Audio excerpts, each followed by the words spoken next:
अरे माफी आपको मांगनी थी, आप हमसे क्यों माफी मंगवा रहे हैं? और भारतीय जनता पार्टी की शाह और तानाशाह की सरकार ने जिस तरीके से 20 तारीख को दिल्ली में निहत्थे छात्रों के ऊपर जो अत्याचार किया, जो बर्बरता की, जो लाठीचार्ज की, उसके खिलाफ कांग्रेस पार्टी और एनएसयूआई अभी तक प्रतिबद्ध है और वो उन्हें इंसाफ दिलाना चाहती है। और जो छात्रों को डराया और धमकाया जा रहा है, जिस तरीके से उनके ऊपर अत्याचार किया जा रहा है, उनसे माफी जबरदस्ती मंगवाई जा रही है, उसके खिलाफ एनएसयूआई का एक एक कार्यकर्ता लामबंद रहेगा। इस देश में सबसे ज्यादा युवा है और ये युवा पलटता है तो ये सरकारें भी पलट जाती हैं। हम छात्रों की हक की लड़ाई लड़ रहे हैं, इसलिए हमें डिटेन किया। होते मोदी जी कह रहे हैं कि मैं सभी छात्रों को माफ करता हूँ। वो कौन होते हैं माफ करने वाले? बेशरम प्रधानमंत्री कहते हैं कि मैंने माफ कर दिया। 25 से ज्यादा छात्र छात्राओं ने सुसाइड कर लिया, लाखों लोगों का भविष्य अंधकार में चला गया और देश के प्रधानमंत्री कह रहे हैं हमने माफ कर दिया। गन पैलेट गन आपने चलाई, AK-47 आपने चलाई, लाठी आंसू गैस के गोले आपने चलाए और कहते हैं आपने इस देश के विद्यार्थियों को माफ।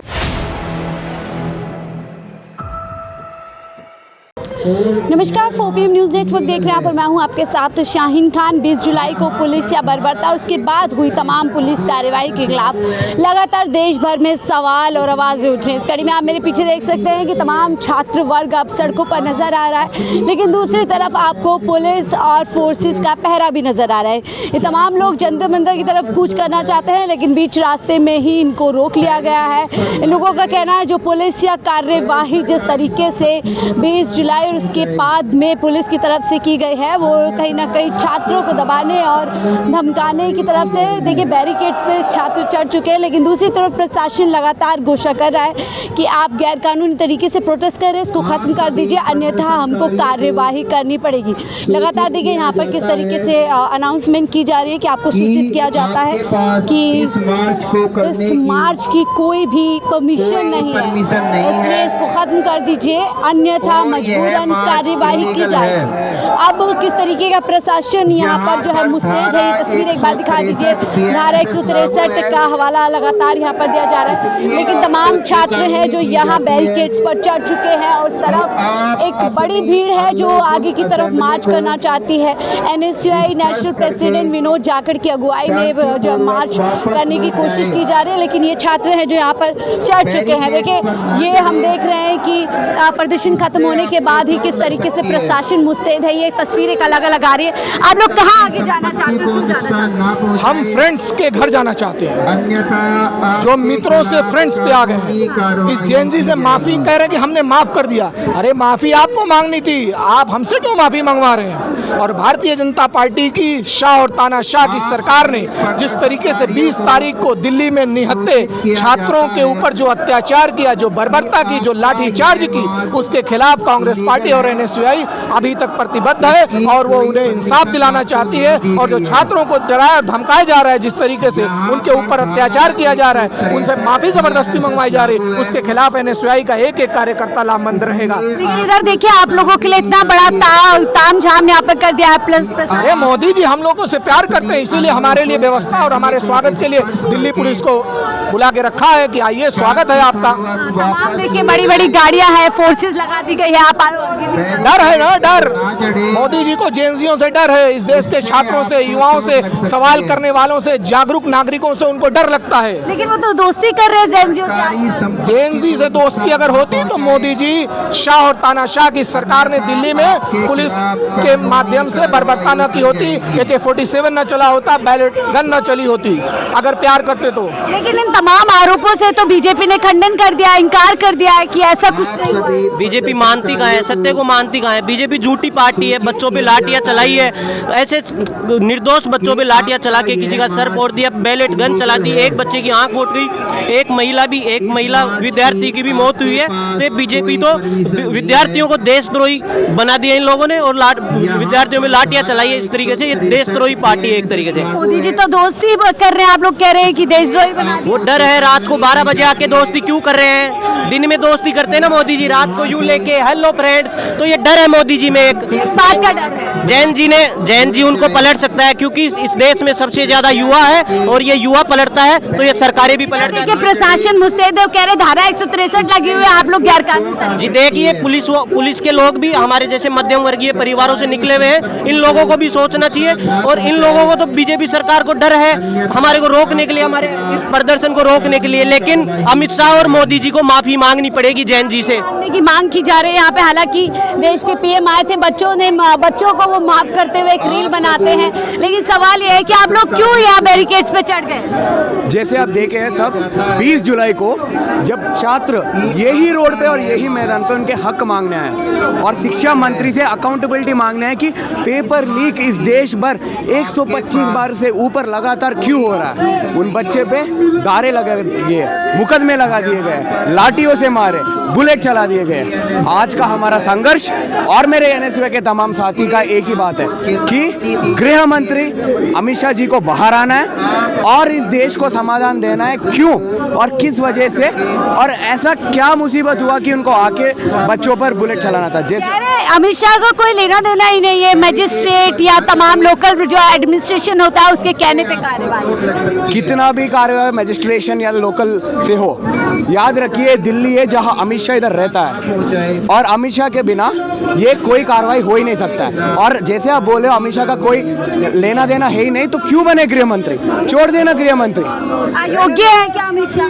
हाँ, अयोग्य है अमित शाह? देखो अमित शाह क्या है ना है तो मैं एक ही बता सकता हूँ। लेकिन यहाँ पर देखिए आप लोग अभी भी डर नहीं लग रहा, इतना सारा प्रशासन यहाँ मौजूद है। क्योंकि जब जब मोदी डरता है पुलिस को आगे करता है, इसका मतलब एक ही बात साफ है कि इन बच्चों के प्रदर्शन देके ये बात साउथ ब्लॉक तक जा रहा है कि मोदी और अमित शाह डरे हुए हैं कि अगले आने वाले चुनाव में ये लोग हारेंगे। देखिए उस तरफ कुछ प्रदर्शनकारी हैं जो शायद आगे बढ़ना चाहते हैं, उनको किस तरह से प्रशासन यहाँ पर जो है देखिए रोकता हुआ आपको नजर आ रहा है। उनको डिटेन करने की कोशिश की है, कुछ प्रदर्शनकारी बैरिकेड्स को लांग करके वो आगे की तरफ बढ़ना चाहते हैं। ये तस्वीरें हैं जो अब देखिए दूसरे एक और प्रदर्शनकारी हैं जिनको ले जाते हुए यहाँ पर प्रशासन जो है आपको नजर आएगा।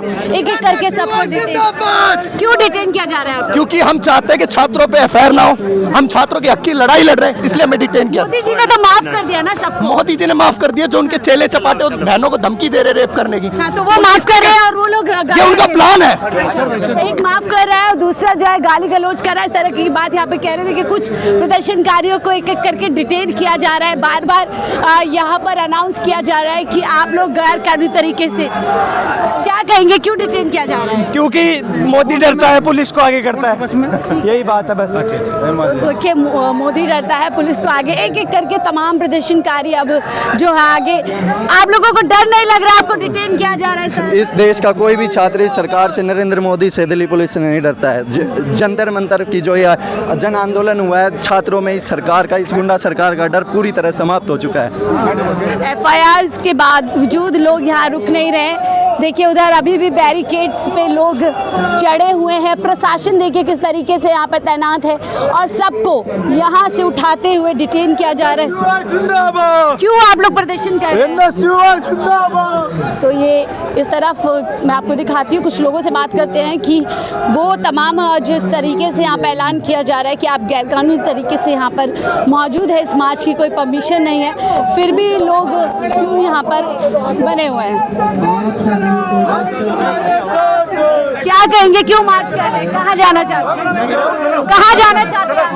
हम अमित शाह से कहना चाहते हैं और मोदी जी से कहना चाहते हैं कि ये आप इस छात्रों पे जो मुकदमे ये दायर कर रहे हैं इनको खत्म कीजिए। आप कौन होते हैं? मोदी जी कह रहे हैं कि मैं सभी छात्रों को माफ करता हूँ। वो कौन होते हैं माफ करने वाले? बल्कि छात्रों ने उन्होंने माफ किया है जो कि धर्मेंद्र प्रधान का इस्तीफा लेके चले गए। वो पूरी सरकार और पूरी मोदी सरकार को और अमित शाह को इस्तीफा देना चाहिए, जिन्होंने छात्रों पर AK-47 और पेलेट गन जैसे हथियारों से उन पर हमला किया। बीजेपी तो तमाम आरोपों से मना कर रहे हैं, कहीं उन्होंने ऐसी कार्यवाही, कहीं गोलियां नहीं चली। तो देखिए तमाम लोग हैं यहाँ पर जो नारेबाजी आपको मैं सुनवा देती हूँ किस तरीके से नारेबाजी कीजिए रहे, और थोड़ा आप उस तरफ दिखाने की कोशिश कीजिए किस तरीके से वहाँ पर छात्रों का हुजूम उमड़ा हुआ है जो लग गया है। यहाँ पर मैं कोशिश करती हूँ विनोद जाखड़ जो कि NSUI की नेशनल प्रेसिडेंट है। विनोद क्या कहेंगे आप लोगों को? ये बीच में रोक लिया गया मार्च करने का। ये जिस तरीके से हमारी बहन बेटियों के कैरेक्टर पे सवाल खड़े किए जा रहे हैं, छात्र आंदोलन कर रहे थे, छात्राएं आंदोलन कर रही थी, आज उनको टारगेट जो है मोदी सरकार के द्वारा किए जा रहे हैं। बेशरम प्रधानमंत्री ये कहते हैं कि मैंने माफ कर दिया। 25 से ज्यादा छात्र छात्राओं ने सुसाइड कर लिया, लाखों लोगों का भविष्य अंधकार में चला गया, और देश के प्रधानमंत्री कह रहे हैं हमने माफ कर दिया। गन पैलेट गन आपने चलाई, AK-47 आपने चलाई, लाठी आंसू गैस के गोले आपने चलाए, और कहते हैं आपने इस देश के विद्यार्थियों को माफ। तो तमाम आरोपों से इनकार कर दिया कि कोई ऐसी कार्यवाही नहीं। इस देश का विद्यार्थियों ने देखा है ना, इस देश के नौजवानों ने देखा है ना क्या हुआ है, इस देश के विद्यार्थियों ने सब देखा है। आप लोग क्या इस्तीफे की मांग कर रहे हैं जिस तरीके से? देखिए, सबसे पहले तो नरेंद्र मोदी माफी मांगे, गृह मंत्री अपना इस्तीफा दे, और जो आज हमारी बहन बेटियों पे कार्रवाई की जा रही है वो तुरंत प्रभाव से रुके, उनके कैरेक्टर को जज करने की कोशिश की जा रही है। प्रशासन तैनात है, लगातार धारा 163 का हवाला दे रहा है। अब ये तो देता ही रहता है, पुलिस तो अमित शाह के इशारे पे काम कर रही है ना, सरकार के दबाव में काम कर रही है। इन्होंने तो तमाम वो काम किए हैं जो नहीं करने चाहिए थे। क्या इस्तीफे से नीचे कोई बात नहीं है, कोई मांग नहीं है आप? नहीं, हमारी मांग है ना, धर्मेंद्र प्रधान जो जब संसद में जाते हैं अपनी विफलताओं को लेकर, उनके ऊपर जो है वो जाते हैं तो उनके ऊपर जो है तालियां बजाई जाती है, जैसे वो बहादुरी का काम करके आए। हम मांग कर रहे हैं कि जिन छात्रों के ऊपर गोलियां चलाई गई, उन छात्रों को 50 लाख रुपए का मुआवजा, सरकारी नौकरी दी जाए। मुआवजे का ऐलान किया जा रहा है और इस्तीफे की मांग यहाँ पर लगातार की जा रही है कि आप इस्तीफा दीजिए। हम कोशिश करते हैं कि अगर उस तरफ जाकर के बातचीत कर सके तमाम छात्रों से। देखिए यहाँ पर अब देखिए अमित शाह के खिलाफ मोर्चा खुल गया है। किस तरीके से लगातार कहा जा रहा है कि अमित शाह के मैम जा रहे हैं, थोड़ा सा बात करके जा ही रहे हैं, बस खत्म करके जा रहे हैं। तो अमित शाह की अगुवाई में जिस तरीके से बर्बरता की गई, उनके आदेश पर इनका कहना है कि तमाम पुलिस कार्यवाही हुई, उसके खिलाफ इन लोगों का गुस्सा है और ये लोग यहाँ पर उतरे हैं। और देखिए प्रशासन यहाँ पर दूसरी तरफ तैनात है, वो एक एक करके तमाम छात्रों को जो है यहाँ से हटाने के लिए जो है वादे कहीं ना कहीं कार्यवाही यहाँ पर होती हुई नजर आ रही है। तमाम लोगों को डिटेन किया जा रहा है। और मैम इधर से क्या हो गया मैम, मुझे इधर से दिखाना है। सर ने बोला है कि इधर से अलाउ नहीं है। कोई नहीं, ऐसा कुछ नहीं है मैम, हम लोग मीडिया से हैं, कहीं से भी बात कर सकते हैं, आप उनको रोकिए। तो ये चीज़ें देखिए, ये लगातार चीज़ें देखने के लिए मिलते हैं, छात्रों को रोका जाता है अगर वो कहीं जाने की कोशिश करें। लेकिन आप ये तामझाम देखिए, इतनी ज़्यादा संख्या में यहाँ पर फोर्सेस मौजूद है इन छात्रों को रोकने के लिए। कहा क्यों रोकने के लिए? क्योंकि ये लोग जंतर मंतर की तरफ मूव करना चाहते हैं, जो कि एक पूरी तरीके से एक धरना स्थल है, उसको पूरी तरीके से छावनी में तब्दील कर दिया गया है। बहुत मुश्किल से वहाँ प्रदर्शन हो रहे हैं, एक अलग तरीके की व्यवस्था आपको देखने के लिए मिलेगी। और ये जितना भी आप वहाँ तक जाएंगे, हर इस पूरे रोड पे, जंतर मंतर के इस पूरे मार्ग पे भारी डिप्लॉयमेंट आपको फोर्सेस का नज़र आएगा। यानी तमाम तरीके से आदेश है कि किसी भी तरीके से जो भी आवाज़ यहाँ पर चाहे इस्तीफे की मांग के लिए उठ रही हो या जवाबदेही तय कराने के लिए उठ रही है, उन आवाज़ों को जो है एक रास्ता, एक मार्ग ना मिल सके और वो जहाँ जाना चाहते हैं वो जाने। और देखिए सिर्फ वही मैंने कहा, RF की यहाँ पर फोर्सेस है, दूसरी फोर्सेस है, और जो एक चीज़ देखने के लिए मिल रही थी वो भी आपको मिलेगी। बहुत सारे यहाँ पर जो ऑफिसर्स हैं, जो यहाँ पे तमाम फोर्सेस के लोग हैं, देखिए उनके अभी भी बैजेस नहीं है, जैसे मैम के यहाँ पर बैजेस नहीं है नेम का। ये तमाम चीज़ें हैं जो हम आपको दिखा रहे हैं। यहाँ पर दूसरे फोर्सेस के भी RF के अलावा भी और भी फोर्सेस अब लगा दी गई है। यानी कि जब CJP का प्रोटेस्ट हो रहा था, जेंजी का प्रोटेस्ट हो रहा था, तब एक RF नज़र आता था। अब दूसरे तरीके का डिप्लॉयमेंट भी यहाँ पे CRP का भी जो है डिप्लॉयमेंट बढ़ा दिया गया है। बहुत सारे लोगों के यहाँ पर नेम बैजेस हैं, कई लोगों के पास बैजेस नहीं हैं। और इस बीच लगातार ये कार्यवाही आप देख रहे हैं। देखिए यहाँ पर धारा 163 का जो चेतावनी है वो यहाँ पर जो है लगा दी गई है। यानी आप यहाँ पर इकट्ठा नहीं हो सकते हैं, आप प्रदर्शन नहीं कर सकते। अगर ऐसा किया जाएगा तो आप पर कार्यवाही होगी। और इसीलिए बार बार प्रशासन की तरफ से एक कंटिन्यू यहाँ पर जो है अनाउंसमेंट की जा रही है, कंटिन्यू ऐलान किया जा रहा है कि आप लोग अपना प्रदर्शन खत्म कर दीजिए, यहाँ से पीछे वापस चले जाइए, अन्यथा कानूनी कार्यवाही होते हुए यहाँ पर आप देख सकते हैं। अब देखिए कांग्रेस की तरफ से लगातार अमित शाह के इस्तीफे की मांग तेज होती जा रही है, जवाबदेही की बात की जा रही है, तमाम सवाल हैं लेकिन जवाब फिलहाल नज़र नहीं आ रहे। इन तस्वीरों के साथ आपको छोड़े चलते हैं कि किस तरीके से प्रशासन, एक तरफ प्रशासन है, दूसरी तरफ छात्र है। प्रशासन की तरफ से लगातार चेतावनी है, लेकिन दूसरी तरफ से डर का माहौल खत्म है। एक ही सवाल है कि अमित शाह जवाब कब देंगे, कब जवाब दिया जाएगा कि 20 तारीख और उसके बाद जितनी भी पुलिस या कार्यवाही हुई उसके लिए जिम्मेदार कौन है। अमित शाह के इस्तीफे की मांग के साथ इन तस्वीरों के साथ फिलहाल आपको छोड़े चलते हैं। देखते रहिए 4PM न्यूज़ नेटवर्क।